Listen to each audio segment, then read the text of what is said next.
I love testing craft supplies, so you don't have to. And today I thought it would be fun to test a particular group of supplies we all love as crafters. Tools. But not just any tools, because I think we can all agree that the budget-friendly finds are the best. So today's plan is to find out if the cheap tools are actually worth it. I'm so excited to show you what's inside this box. Let me show you the wonderful tools I found at Journalsay. I am so excited. I have some really fun things to show you today. Journalsay have been friends of the channel for a long time now, and I'm so thankful for their ongoing support. As always, they have given me a discount code to give to you. So when you use Created by Gwen at checkout, you'll get 8% off your order. To make shopping super easy, I'll be sure to leave links in the description box below. There's so much here, oh my goodness. Okay, to start, I think I will open the paper trimmers. I got two. I got this one, which is a mini guillotine, and then this one, which is more of a traditional style, but it is a 4-in-1. So this little function here is the main reason I wanted to get this trimmer. Yes, it is like a standard trimmer. It has this little section that comes out, and you can measure up to 9, maybe 10 inches. And it does have this standard trimming blade that cuts just like a normal trimmer would, like so. But the thing I really wanted was this perforation blade. Let me show you it. I'm not sure if you can see on camera, but it creates perforations. So it's not a full cut like this one. It is perforated, and you can tear this off. Isn't that fun? So you can create at home your own little tickets. That's what I want to do with this. But it also does a wave. So a wavy line. Here's like a wiggle, wavy line. And then there's this one. I actually don't know what this one is. It's a scoring tool. So it really is a 4-in-1, and I just thought this was really, really fun. The moment I saw this, I had to test it, and I thought, why not add another paper trimmer to my collection? I also had to get this mini guillotine trimmer and test it out. This does remind me a little of the We Are Makers one, but it is smaller again. Here's some more scratch paper. Interestingly, it's measured in centimeters, not inches. I think this comes off too. Yes, it does. Let's give this a try. I do love a guillotine trimmer. Oh, that's really nice. Very sharp, very precise. And I do love the smaller size for this. How good would this be for traveling? I could have my own little travel kit set up, have my mini die cutting machine and this little mini trimmer. Very cute, very practical. I'm so glad I got that. Next up, I did want to try out their scoreboard. So this is very similar to my Score Buddy, but again, it's a little more lightweight. And there are some extra functions here. It is actually on the back here, an envelope maker. And then there's some really cute little embossing that you can do for the back of your envelope. A cute heart, a little leaf. That's fun. And then there's some measurements here. There is a chart as well. On the front, it's a standard scoreboard with a scoring tool. This slides out. Let's test it. Let's go with 2 inches. So there are markings in inches. They are a little hard to read though, I will say. 2 and 3 inches. That's a very deep score. Not sure if you can see that.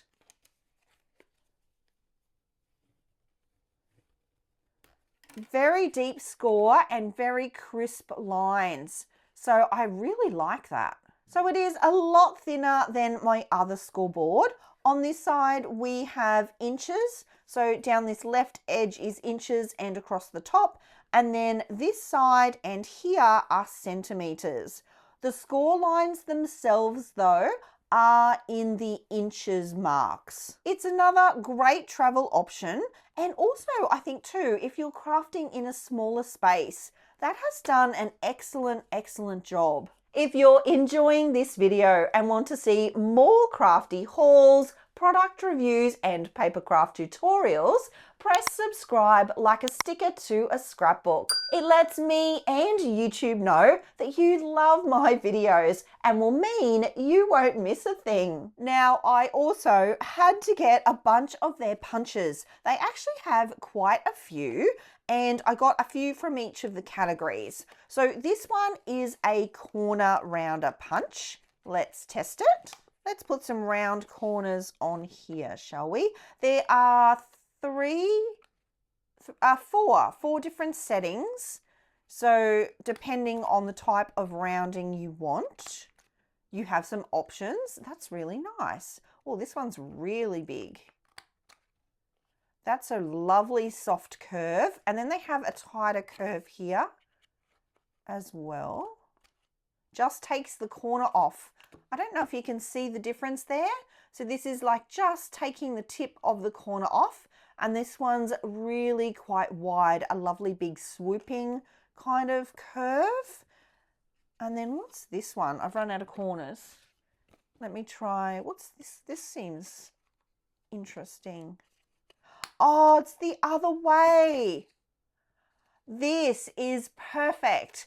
I'm going to be able to create my own little tickets because I can put this part for the corners of the tickets to create the ticket shape, and I can use the perforated blade on the trimmer to make them tear away.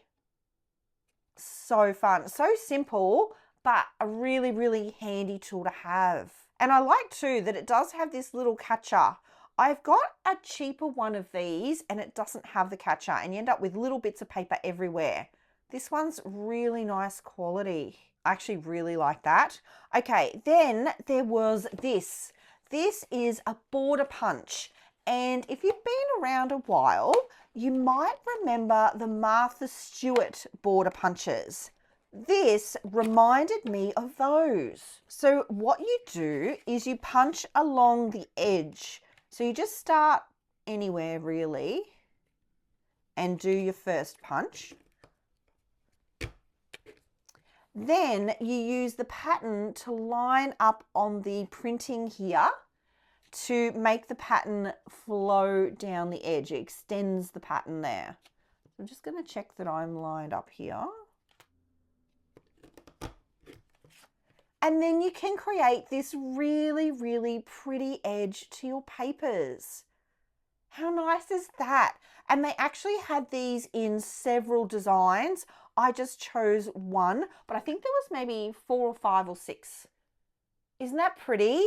And it reminds me so much of those Martha Stewart punches that you just can't buy anymore. The other thing they had, which I actually ended up getting 2 of, is what they're calling the Everywhere Punch.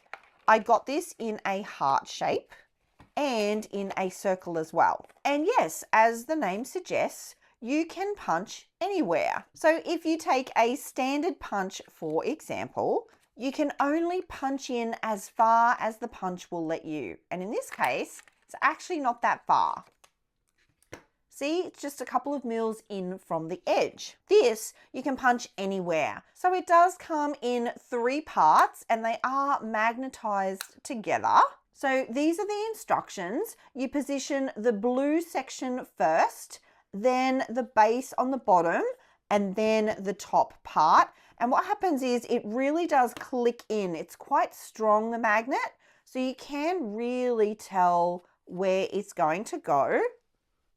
And then we punch, hey, then we punch. And then we pull it apart and we have our hole positioned anywhere we wanted it. I think this just needs a little bit of practice. I'm noticing there's an arrow here and then there's a mark here that says up to help with the alignment of that. And then, yeah, I feel like it's not going to take very long to get the knack of this. And that magnet's really strong. I love the idea of this. I think the possibilities are there. It just needs a little bit of practice first. Let me try the heart one. So the idea is to position this first, hold it firm, and have that come over the top. That's got it, I think. Oh, I actually feel like it's easier with a shape that you know has a top and a bottom. I think I tried it on the hardest shape there is, because where is the top of the circle, right? That was easier, I think. Oh my goodness. Look at that. Oh, that is so cute. Okay, I'm happy. That is so cute. And I can't do that with a regular heart punch. Yes, this one's a winner. I also got this because I am seeing these stamp punches everywhere.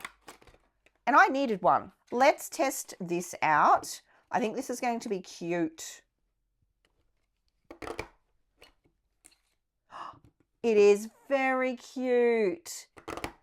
Oh, I love that. It's actually punching and embossing. There's a square for where the stamp goes that you could trim a piece of paper to create all your own individual stamps. Super cute. Really nice quality, very solid feeling. Even the lever that you push to punch is really solid. So I'm glad I got that too. So those are the punches, and I'm super happy with all of these. Check out the store too, because there was other designs like a square and this frame for these. There was at least 4 other designs in the border punch. And then there was this, they had different sizes in the stamp as well. Oh, and different colors in this one too. So yes, lots and lots to see in store. This is really just my first choices. There are still more tools to show you, and I did get a couple of really cute things as well that I want to share.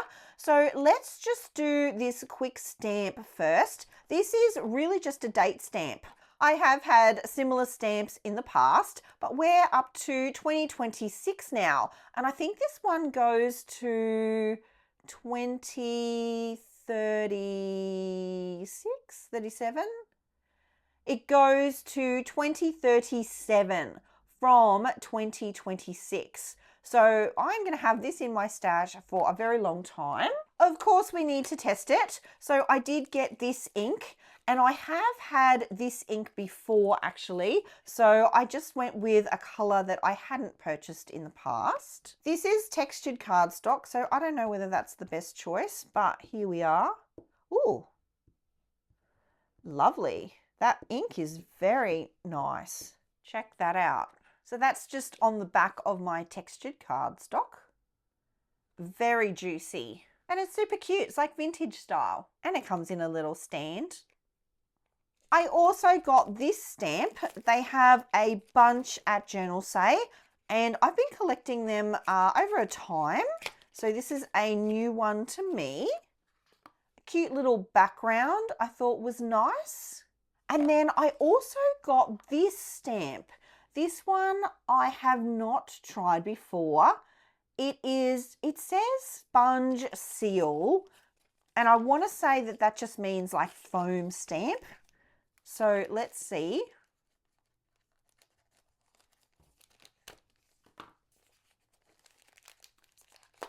Oh, it is like a acrylic stamp. Yeah, I want to say it's an acrylic stamp. I don't know if this ink is the best ink for that. It does say cards and paper craft. Let's try it on this one first. Ooh.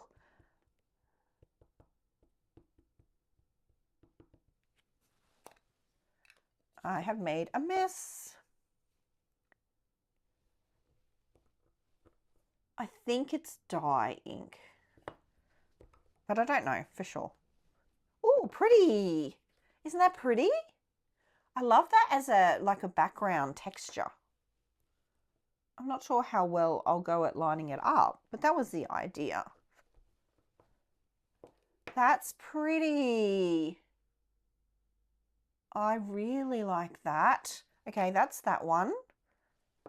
Let's try this one. This probably isn't the best card to test this on either because it is textured on one side and I'm using the non-textured side, but still, I don't think that's ideal, but it's what I have. I think I'll just do half of this. Okay, interesting. It feels foamy. It feels very foamy actually. Yeah, definitely a foam style stamp, this one.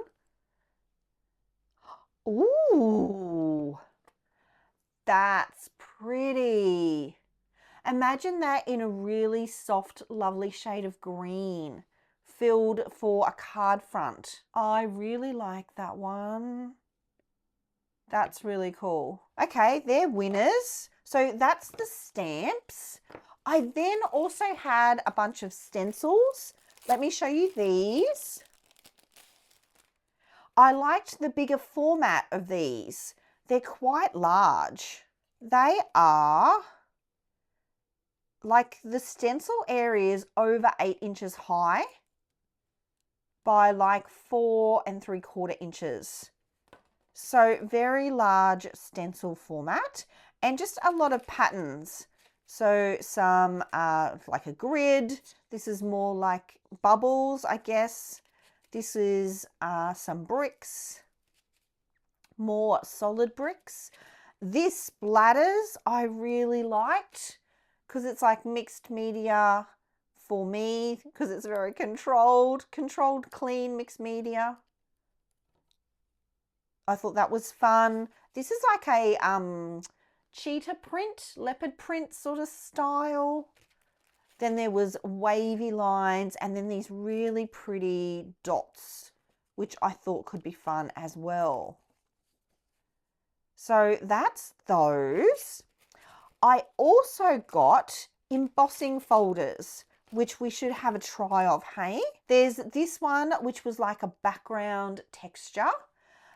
This one I'm very excited about. It's like leaves, textured leaves. I think that's going to be super, super pretty. I want to try that one straight away. And then there was hearts. This one is heart-shaped background, very cute. And the quality of this, it's interesting because the front's slightly bigger than the back, but that's so that you can easily open it and close it. Very, very solid embossing folder.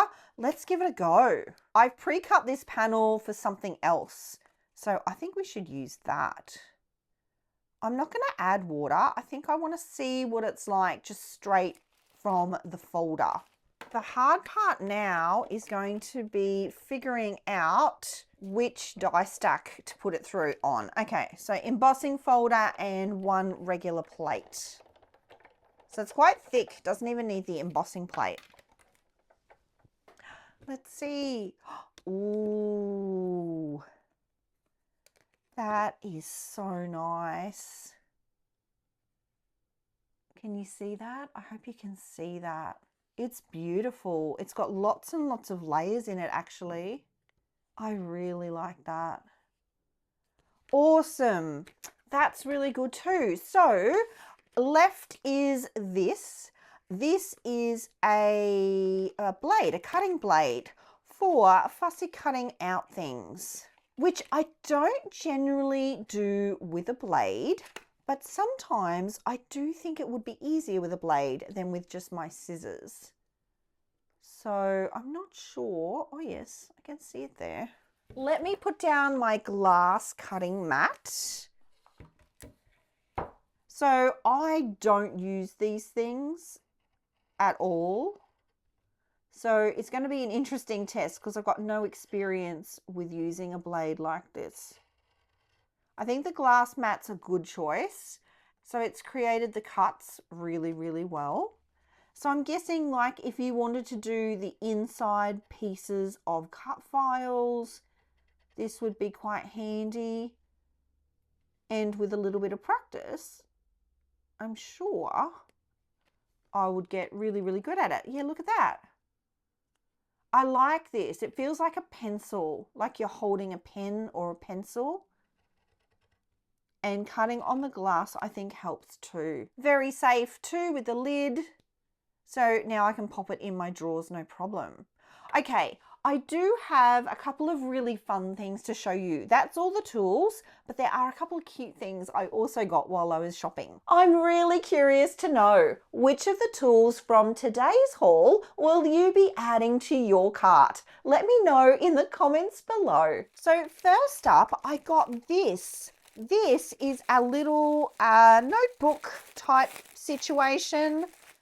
I thought this was super, super cute. It's like a little fabric cover, and you can pick and choose what kind of paper you put inside. There was lined paper. I think there was even plain sketchbook paper, and they fit perfectly. So you can mix and match. You can do, yeah, whatever kind of paper you like. Isn't that cute? So I don't know whether I need the other pack. Do you think I need the other pack? I'm not sure, but that is so darling. Let's add this around here. I guess as it gets fuller, that's why that's like that. So you've got lots of room to expand. I think I will put the second pack in now that I've got that extra space. And I was thinking of maybe even making this, turning this into a bit of a glue book of sorts.